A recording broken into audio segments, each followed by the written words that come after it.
Parvenir à s'entendre au fil des années face à la pression du quotidien semble pour bon nombre de couples. La difficulté de se comprendre et d'être disponible au moment où l'autre en a besoin et de la meilleure façon fait douter certains couples de leur compatibilité. Conscient alors de cet état de fait, l'association Famille, Citoyenneté et Foi, qui a vu le jour en 2012, s'est fixée comme mission première de promouvoir l'épanouissement des familles et des couples à travers une série de formations et d'enseignements, d'où justement la tenue de ce séminaire qui a regroupé une dizaine de couples venus des différentes régions du pays avec pour thème principal la vie conjugale et familiale du couple.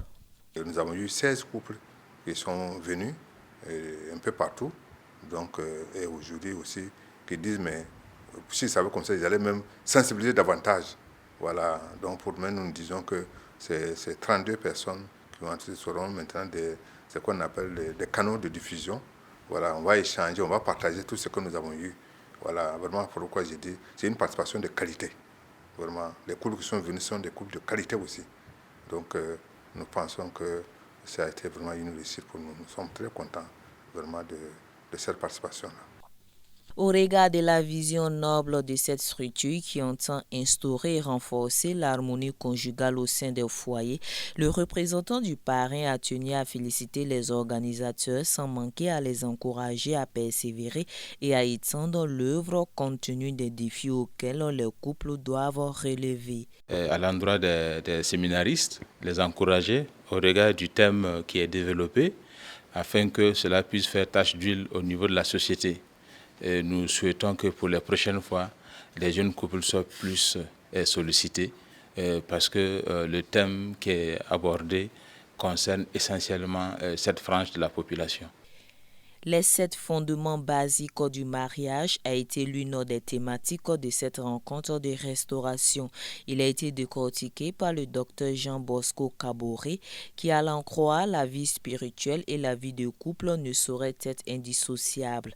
Il a par ailleurs convié les couples à vivre une vie harmonieuse où le moi est proscrit et ce en lieu et place du nous. Les ingrédients d'abord, on peut voir que dans le mariage, 80% du fondement de la racine, c'est l'amitié.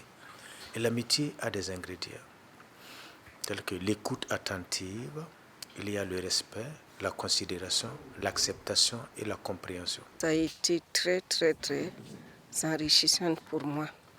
Et je sais que c'est de même pour mon conjoint. Et puis pour beaucoup de couples qui sont venus.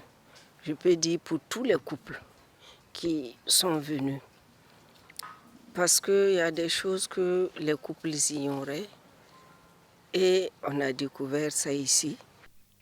Ce séminaire s'est voulu interactif. Après les enseignements, s'en sont suivis des questions, réponses et des apports.